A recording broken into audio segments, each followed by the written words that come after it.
ഇനി ഒരു ലോകമഹായുദ്ധം ഉണ്ടാവാനുള്ള സാധ്യത എൻ്റെ പല വീഡിയോസിലും ഒരു ഗട്ട് ഫീലിംഗ് ആയിട്ട് ഞാൻ ഷെയർ ചെയ്തിട്ടുണ്ട്. And now this gut feeling is growing stronger and stronger day by day. I'm not yet saying it will happen because I hope that peace will be restored and diplomacy will work between Qatar, Yemen, and Syria, Jordan, Gaza, Palestine, etc. with Israel. Peace will restore between Russia and Ukraine.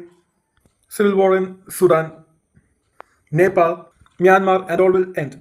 But ഇത്രയ്ക്കും confirm ആയിട്ട് പറയാൻ സാധിക്കും, ഇനി ഒരു third world war ഉണ്ടാവുകയാണെങ്കിൽ അതിൽ confirm ആയിട്ടും India ഒരു പാർട്ടി ആയിരിക്കും, ഏതെങ്കിലും ഒരു സൈഡിൽ.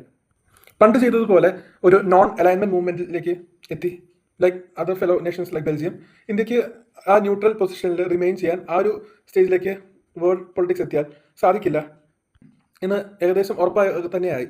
ബിക്കോസ് സൗദി അറേബ്യയും പാകിസ്ഥാനും ഇപ്പോൾ ഒരു ഡിഫൻസ് പാക്റ്റിൽ എത്തിയേക്കാണ്, മ്യൂച്വൽ ഡിഫൻസ് ക്ലോസിൽ. അതായത് ഇപ്പോൾ പാകിസ്ഥാനെ ഏതെങ്കിലും ഒരു രാജ്യം അറ്റാക്ക് ചെയ്യുകയാണെങ്കിൽ അത് ഈ എഗ്രിമെന്റ്, ഈ ട്രീറ്റി പ്രകാരം അത് സൗദി അറേബ്യക്കെതിരെയുള്ള ഒരു അറ്റാക്കായിട്ട് സൗദി ഗവൺമെന്റ് കൺസിഡർ ചെയ്യും. അതുപോലെ തന്നെ സൗദി അറേബ്യ ഏതെങ്കിലും ഒരു രാജ്യം അറ്റാക്ക് ചെയ്യുകയാണെങ്കിൽ അത് പാകിസ്ഥാനെതിരെയുള്ള ഒരു അറ്റാക്കായിട്ട് പാകിസ്ഥാൻ കൺസിഡർ ചെയ്യും. പാകിസ്ഥാൻ എന്ന രാജ്യം ഫോം ചെയ്ത സമയം മുതൽ നമ്മൾ frequently in small scale and in large scale attack ചെയ്തുകൊണ്ടിരിക്കുന്ന രാജ്യമാണ്. ഇനി all of a sudden magically അവർ ഈ അറ്റംപ്റ്റ്സ് നിർത്തുമെന്ന് പറയാൻ പറ്റും? ഇല്ല. ഫ്രീക്വൻ്റ്ലി ഫെയിലായിട്ട് ഒരു അറ്റംപ്റ്റ് പോലും ഇനി സക്സസ് ആവില്ല ടിൽ ദി വേൾഡ് എൻഡ്സ് എന്ന് നമുക്ക് പറയാൻ പറ്റുമോ? ഇല്ല. പാകിസ്ഥാൻ അപ്പോൾ നമ്മളെ അറ്റാക്ക് ചെയ്യും, നമ്മൾ തിരിച്ച് അറ്റാക്ക് ചെയ്യും. അങ്ങനെ Saudi Arabia will be obliged to consider this an attack against then from India side.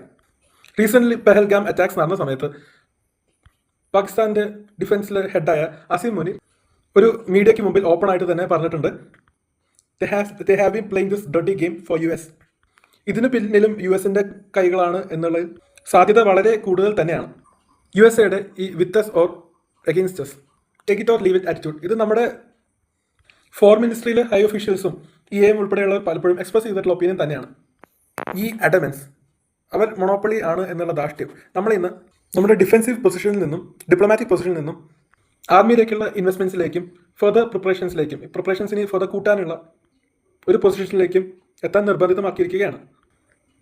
എക്കോണമിയിൽ അവർ ജയിച്ചു നിൽക്കുമ്പോൾ ഫ്രീ ട്രേഡ്, മറ്റുള്ളവർ ജയിക്കാൻ തുടങ്ങുമ്പോൾ റൂൾ ഓഫ് തമ്പ്.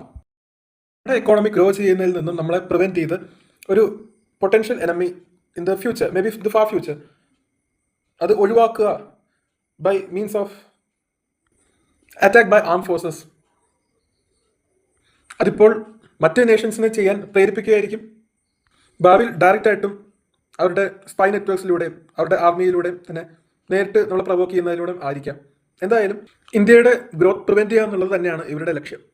ന്യൂസ് ആർട്ടിക്കിൾസും വീഡിയോസും കണ്ടതിൽ നിന്നും എനിക്ക് മനസ്സിലായെന്ന് വെച്ച് കഴിഞ്ഞാൽ ഇന്ത്യ പല attempts from the side of Pakistan prevent ചെയ്തുകൊണ്ടിരുന്നത് അവർക്ക് അതിനുള്ള financial support, resources and infrastructure അത് കിട്ടുന്നതിനുള്ള എക്സ്റ്റേണൽ ലിങ്ക് അത് പ്രിവെൻറ്റ് ചെയ്യുക എന്നുള്ളതിൽ നിന്നാണ്.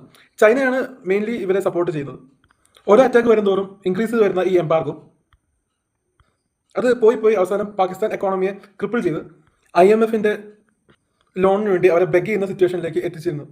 ഇപ്പോൾ പാകിസ്ഥാനെതിരെയുള്ള നമ്മുടെ റിയാക്ഷൻ അത് സൗദി അറേബ്യയ്ക്ക് എതിരെയുള്ള ഒരു അറ്റാക്കായിട്ട് സൗദി കൺസിഡർ ചെയ്യുമ്പോൾ അവർ അതിനുള്ള റെസ്പോൺസായിട്ട് പാകിസ്ഥാനെ ഫിനാൻഷ്യലി റിസോഴ്സസിലുള്ള എയ്ഡിൽ മാത്രം ഒതുക്കും എന്ന് നമുക്ക് ഹോപ്പ് ചെയ്യാം. ബട്ട് എനിവേ ഇവിടെ ശ്രദ്ധിക്കേണ്ട ഒരു കാര്യം എന്ന് വെച്ച് കഴിഞ്ഞാൽ സൗദി അറേബ്യ മുസ്ലിംസിന് റിലീജിയസ്ലി വളരെ സിഗ്നിഫിക്കൻ്റ് ആയ നേഷനാണ്. മക്കയും മദീനയും അവിടെയാണ് സ്ഥിതി ചെയ്യുന്നത്. ഇപ്പോൾ പെഹൽഗാം അറ്റാക്ക് വന്നപ്പോൾ തന്നെ നമുക്കറിയാം, പല ആൾക്കാരോട് സംസാരിക്കുമ്പോൾ നമ്മുടെ രാജ്യത്തിനകത്ത് തന്നെ സംസാരിക്കുമ്പോൾ നമ്മുടെ ആർമിയുടെ ഏത് സൈഡിൽ നോക്കിയാലും ന്യായമായിരുന്ന റെസ്പോൺസും തെറ്റാണ്, അത് ചെയ്യാൻ പാടില്ലായിരുന്നു എന്ന് പറയുന്ന പല ആൾക്കാരും ഉണ്ടായിരുന്നു ഇവിടെ.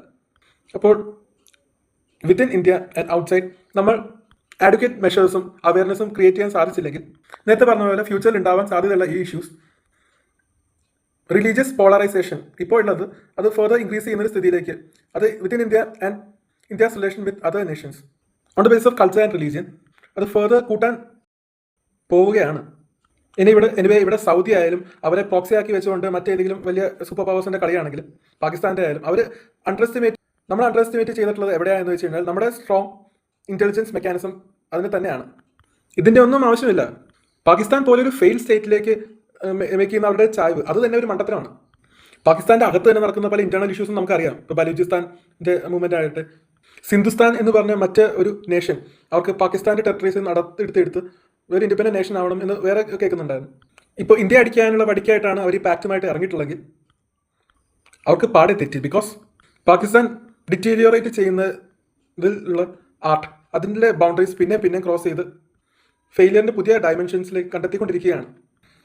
1945 അറൗണ്ട് ആ ടൈമിൽ തുടങ്ങിയിട്ടുള്ള പാകിസ്ഥാൻ സിമ്പത്തൈസേഴ്സിൻ്റെ സെഗ്രിഗേഷനിസ്റ്റ് മനോഭാവം അതാണ് പാകിസ്ഥാൻ എന്ന രാജ്യത്തിൻ്റെ ഫോർമേഷനിലേക്ക് തന്നെ പോയത്.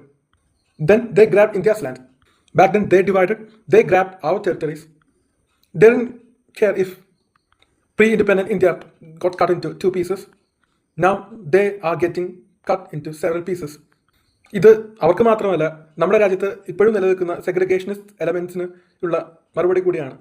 ആഗോളതലത്തിലാവട്ടെ രാജ്യാന്തര തലത്തിലാവട്ടെ unity is strength and segregationism leads to weakness. പാകിസ്ഥാനെ ഒരു സൈഡിൽ നിന്ന് അഫ്ഗാനിസ്ഥാൻ എൻക്രോച്ച് ചെയ്ത് തുടങ്ങിയിരുന്നു ഓൾറെഡി.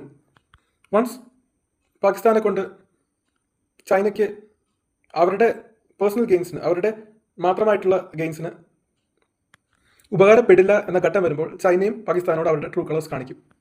ഇതൊന്നും വേണ്ട, BLA ബലോചിസ്ഥാൻ ലിബറേഷൻ ആർമി പാകിസ്ഥാൻ്റെ അകത്ത് നടത്തുന്ന മാത്രം എടുത്താലും മതി. India even without raising a little finger, if Pakistanis destroy themselves, Saudi will be put to shame for creating such a pact with Pakistan. So ഇത് ഇന്ത്യക്കെതിരെയുള്ള ഏത് തരത്തിലുള്ള കരുനീക്കമായാലും അത് അവരുടെ സൈഡിൽ നിന്നുള്ള ശുദ്ധ മണ്ടത്തരം എന്നുള്ളതിൽ ഒരു തർക്കമില്ല. മോസ്റ്റ് പ്രോബ്ലി ഇപ്പോൾ അമേരിക്കയുടെ ടാരിഫ് ഹൈക്ക് കണ്ടില്ലേ, നമ്മളത് സ്മൂത്തായിട്ട് ഹാൻഡിൽ ചെയ്തു, അതുപോലെ തന്നെ ഹാൻഡിൽ ചെയ്ത് പോകും. അല്ലെങ്കിൽ നമ്മൾ ഡിഫിക്കൽട്ടീസ് ഫേസ് ചെയ്യാം. പക്ഷേ ആ ഒരു സ്റ്റേജ് കഴിഞ്ഞിട്ട് പിന്നെ നമ്മൾ will gain an advantages position എന്ന കാര്യത്തിൽ നമുക്ക് ഫുൾ കോൺഫിഡൻസ് കീപ്പ് ചെയ്യാം.